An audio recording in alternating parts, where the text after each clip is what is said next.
Very warm good morning everyone. तो आज हम जो टॉप 20 क्वेश्चंस हैं, एमसीक्यूज हैं, उनकी सीरीज में हम आज स्पोर्ट्स ट्रेनिंग के 20 क्वेश्चंस को देखेंगे। ठीक है। हर क्वेश्चन के ऊपर उसका टॉपिक लिखा होगा, तो हम सेलेक्टेड 20 टॉपिक्स हैं जो स्पोर्ट्स ट्रेनिंग के, उन टॉपिक्स में से इन क्वेश्चंस को लेके आए हैं। तो चलिए शुरुआत करते हैं। जो हमारा फर्स्ट क्वेश्चन है वो है, which of the following best defines sports training. ठीक है। डेफिनेशन से ही है पहला क्वेश्चन। तो 20 जो टॉपिक है जिसमें फर्स्ट है डेफिनेशन। डेफिनेशन क्या होगी? तो ऑप्शन है, a leisure activity of maintaining general health and wellness, a systematic process of preparing athletes for highest performance through physical, technical, tactical and psychological means, C, a short-term physical activity for recreation only, and D, a random series of exercise perform daily goals। ठीक है, तो बताओ कौन सा सही होगा। तो simple सा क्वेश्चन है, हमने पढ़ा भी हुआ है। Sports training is a pedagogical process in which systematic and scientific training is included. So option B is correct. Systematic process of preparing athletes for highest performance through physical, technical, tactical and psychological means. Okay, चलिए next question की ओर चलते हैं। Next question है principal से, विच of the following not a fundamental principle of sports training. देखिए, sports training के principal से टीजीटी पीजीटी में तो आते ही हैं क्वेश्चन। ठीक है, बट यूजीसी नेट में भी क्वेश्चंस आते हैं असेशन एंड रीजंस में। ठीक है, यूजीसी नेट में भी क्वेश्चंस आते हैं असेशन एंड रीजन। तो इसमें क्या होगा आपके अकॉर्डिंग, बताइए। Principle of individual difference, yes ये तो प्रिंसिपल है। प्रिंसिपल ऑफ कॉन्टिन्यूटी, ये भी है। Principle of randomness, principle of specificity, specificity भी है। ठीक है। अब देखिए, individual difference, yes according to individual training को शेड्यूल करना चाहिए। डिफरेंट इंडिविजुअल्स की डिमांड्स डिफरेंट होती है। कॉन्टिन्यूटी, कॉन्टिन्यूटी रहनी चाहिए ट्रेनिंग में। ठीक है, ऐसा नहीं कि आज कर रहे हैं कल नहीं करें, कल कर रहे हैं ठीक है परसों नहीं करें। रैंडमनेस, तो ये तो कोई प्रिंसिपल नहीं हुआ रैंडमनेस। ठीक है, ये कोई प्रिंसिपल नहीं है इसको। स्पेसिफिसिटी, स्पेसिफिसिटी मींस स्पेसिफिक चीजें अकॉर्डिंग टू, लाइक कोई बास्केटबॉल प्लेयर है तो बास्केटबॉल रिलेटेड ट्रेनिंग दी जाए। ठीक है, कोई फुटबॉल से है तो फुटबॉल की ट्रेनिंग दी जाए। तो अकॉर्डिंग टू गेम और स्किल्स उसको ट्रेनिंग दी जाए। ठीक है। नेक्स्ट क्वेश्चन है question number 4। Sorry, question number, okay एक क्वेश्चन मिस हो गया शायद नंबरिंग, आई थिंक। ठीक है, क्वेश्चन नंबर 3। ठीक, which statement best describes the relationship between training load and recovery. Training load and recovery से क्वेश्चन है। कहाँ से? लोड एंड रिकवरी से। लोड एंड रिकवरी से क्वेश्चन है। ठीक है, तो option A, recovery is independent of training loads applied. B, recovery and load are inversely related, higher load require greater recovery periods. ठीक है। C, load should always exist the recovery time. D, recovery is only required after competitions, not during training phases. तो इसका correct answer होगा B, recovery and load are inversely related, higher loads require greater recovery periods. Okay, चलिए next question. ये कहाँ से है? Long term athlete development. ठीक है, long term athlete development topic से क्वेश्चन है। Which of the following correctly represents the typical stage of long term athlete development. तो देखिए, इसमें कॉमन सेंस भी लगा सकते हैं। बेसिकली पहले वो एक्टिव स्टार्ट करेगा या फिर ट्रेन टू ट्रेन करेगा या एक्टिव लाइफ करेगा। बेसिकली ये तो दोनों होंगे ही नहीं, क्योंकि सबसे पहले एक्टिव स्टार्ट ही करेगा। ठीक है, फिर ट्रेन टू विन या train to train. Basically win तो बहुत बाद में आएगा, तो ट्रेन टू ट्रेन। तो option A is correct answer. ठीक है, नेक्स्ट क्वेश्चन की ओर चलते हैं।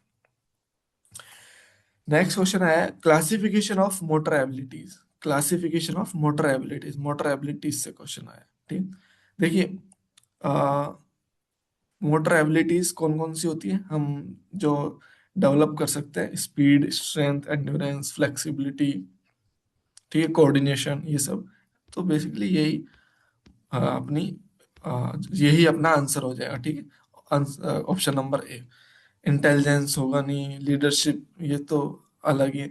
तो बेसिकली इतना सिंपल क्वेश्चन आया ना आए, हमको अपना बेसिक्स को स्ट्रांग रखना है और ये देखना है कि मोटर एबिलिटीज कौन कौन सी होती हैं, ठीक है। फिजिकल फिटनेस से रिलेटेड भी आ सकता है। फिजिकल फिटनेस रिलेटेड कौन कौन से कंपोनेंट होते हैं, ठीक है, जिसमें बॉडी कंपोजिशन आ जाता है, ठीक है, बॉडी कंपोजिशन आ जाता है, और कार्डियोवास्कुलर एंड्योरेंस आ जाता है, कार्डियोवास्कुलर अपनी स्ट्रेंथ आ जाती है, ठीक है। तो ये सब और भी सारे जितने भी फिजिकल फिटनेस रिलेटेड हैं या फिर मोटर एबिलिटीज रिलेटेड है, ठीक है, दोनों हमें पता होने चाहिए। चलिए next question. Which of the following is not considered a primary component of physical fitness? Strength है, फ्लेक्सिबिलिटी है, एजिलिटी है, क्या नहीं है, क्रिएटिविटी। ठीक है, चलिए नेक्स्ट क्वेश्चन। देखिए, हाँ, एक क्वेश्चन ये मैं बता देता हूँ, नोट इसका बहुत ध्यान रखिएगा। जल्दीबाजी में हम ये भूल जाते हैं और हमारा क्वेश्चन गलत हो जाता है। तो question number 8, what is primary purpose of periodization in sports training? What is primary purpose of periodization in sports training? To plan training cycle for optimal performance and recovery, to increase competition frequency throughout the year, to focus only skill training while ignoring conditioning, to maintain the same training load all year round। बताइए क्या होगा primary purpose of periodisation in sports training.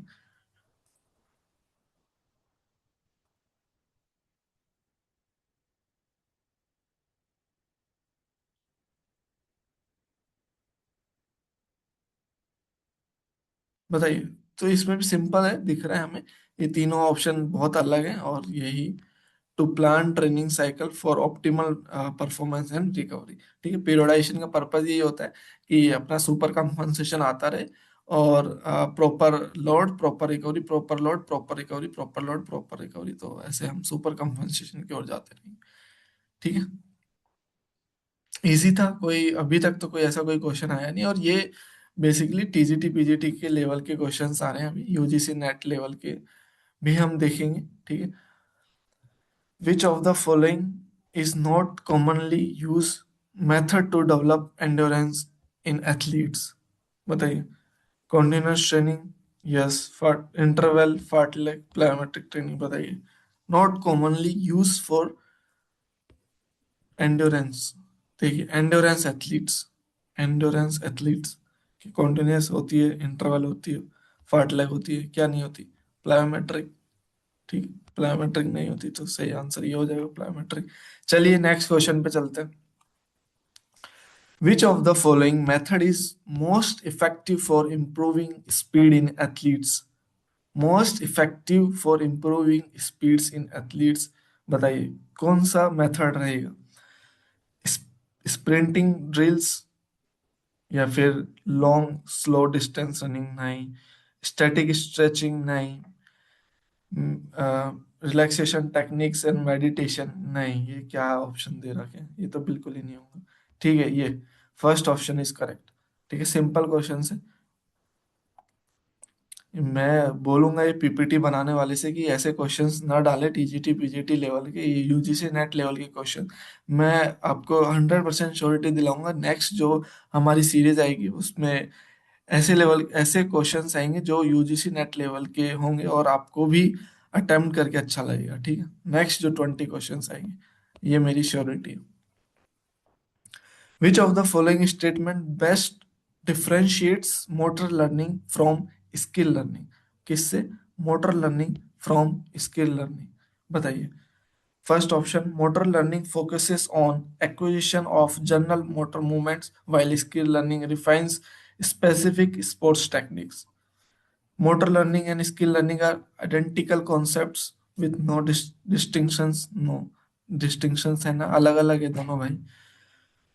Motor learning only occurs in cognitive activities, not physical, नहीं ये भी गलत है। Skill learning is unrelated to performance improvement, नहीं भाई, स्किल लर्निंग तो बहुत जरूरी है। तो फर्स्ट ऑप्शन इज करेक्ट। ठीक है, next question, what is main contribution of biomechanics to sports training? ठीक है, बायोमैकेनिक्स ये अपनी ब्रांचेज ऑफ स्पोर्ट्स ट्रेनिंग से क्वेश्चन आया, ब्रांचेज ऑफ स्पोर्ट्स ट्रेनिंग से क्वेश्चन आया। ठीक है, स्पोर्ट्स ट्रेनिंग की ब्रांचेज हैं। ठीक है, बायोमैकेनिक्स है उसका पार्ट, फिजियोलॉजी भी उसका पार्ट है। ठीक है, तो मेन कंट्रीब्यूशन ऑफ बायोमैकेनिक्स, क्या कंट्रीब्यूशन है बायोमैकेनिक्स का स्पोर्ट्स ट्रेनिंग के लिए? To help analyze and improve movement efficiency to enhance performance and reduce injury risk. Yes, यही करेक्ट होगा। To focus only on athlete motivation, नहीं नहीं नहीं, फर्स्ट आंसर इज करेक्ट। क्या पीपीटी बनाई इन्होंने आज। Next question, which of the following is not a common symptom of over training? Over training का कॉमन सिम्टम देखिए, ओवर ट्रेनिंग से बहुत मैंने क्वेश्चन देखे हैं, बाकी नेट में इतने नहीं आते ओवर ट्रेनिंग से। बाकी अपने टीजीटी पीजीटी और अपना जैसे यूपीआई एलटी ग्रेड का भी एग्जाम है, तो उसमें ओवर ट्रेनिंग से क्वेश्चंस आने के चांसेस है। ठीक है, तो not a common symptom of over training, first decrease performance and persistence, fatigue, increase motivation and enthusiasm, isomania and irritability, frequent illness and muscle soreness। बताइए, डिक्रीज परफॉर्मेंस ये तो सिम्टम है, इरिटेबिलिटी आइसोमीनिया ये भी सिम्टम है, frequent illness and muscle soreness, yes, तो answer answer B is correct answer, increase motivation and enthusiasm. ठीक है, नोट का ध्यान रखिएगा आप, गलत नहीं करना आंसर को। Next question, what is the primary purpose of proper warm up before training और कंपटीशन? क्या पर्पस है वार्म अप का?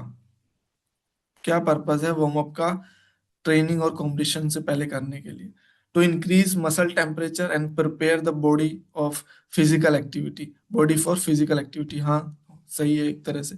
To cool down the muscle, नहीं, मसल वार्म अप से कूल डाउन नहीं होगा। टू इंक्रीज मेंटल स्ट्रेस, नहीं। To test an athletes maximum performance immediately, नहीं, परफॉर्मेंस वार्म अप से थोड़ी ना देखेंगे। तो first answer is correct. Next question, which of the following psychological techniques is commonly used to enhance athletic performance? Which of the following psychological techniques, बताओ कौन कौन सी साइकोलॉजिकल टेक्निक्स है? Visualisation and mental imagery, yes mental imagery है। Ignoring competition stress, over training to build confidence, avoid goal settings, नहीं, first answer is correct. Next, which of the following is the primary purpose of test measurement and evaluation in sports training? ये भी branches से question आ गया। ठीक है, branches of sports training, तो बताइए इसका आंसर क्या है primary purpose? To assess and improve athlete performance objectively, to replace training with data analysis only, नहीं। To ensure every athletes follow the same routine, नहीं। To eliminate the need of coaching feedback, नहीं, first correct answer। Next question, which nutrient is primarily responsible for repairing and building muscle tissue? बताइए, which nutrient is mainly responsible? Carbohydrate, energy, fat, after carbohydrate, ठीक है, protein, basically building blocks. ठीक है, तो यही आएगा, repairing and building muscles, symbols. Vitamin से क्या है? प्रोटेक्शन। ठीक है, नेक्स्ट क्वेश्चन पे चलते चलो, what is the main goal of talent identification in sports? What is the main goal of talent identification in sports? Talent identification का क्या मेन गोल है? To recognize individual with potential for high athletic performance, हो सकता है। To provide identical training, नहीं। To discourage specialization, नहीं। To eliminate competition, नहीं, first answer is correct. What is the main purpose for tapering before a major competition? Tapering का मतलब ये है ना, ये बहुत इंपॉर्टेंट टर्म है और ये एक बार यूजीसी नेट में भी आया हुआ है। ये मेरे को ध्यान है शायद 2024 या 2023 के दिसंबर में। ठीक है, 2024 या 2023 के दिसंबर में ये क्वेश्चन आया हुआ है। एक बार टेपरिंग देख लेते हैं। टेपरिंग क्या होता है? जो कंपटीशन से पहले, जो कंपटीशन से पहले हम ब्रेक देते हैं। क्या देते हैं? ब्रेक। ठीक है, क्यों? रिकवरी के लिए। किसके लिए? रिकवरी के लिए। रिकवरी के लिए जो कंपटीशन से पहले, जैसे फॉर एग्जांपल आप एक फुटबॉल प्लेयर हैं और आपका 4 दिन बाद एक मेजर कोई टूर्नामेंट है, फॉर एग्जांपल सुब्रोतो कप है, तो आपका टूर्नामेंट है और आपको 4 दिन ड्यूरेशन से, कंपटीशन से 4 दिन पहले जो रिकवरी दी जा रही है, जो ब्रेक दिया जा रहा है, वो होगा टेपरिंग। ठीक है, तो टेपरिंग समझ गए। तो क्या पर्पस होता है टेपरिंग का? To to reduce training volume and allow full recovery for peak performance, to increase training intensity to maximum levels नहीं, to complete stop all forms of exercise नहीं, to test athletes under extreme fatigue नहीं।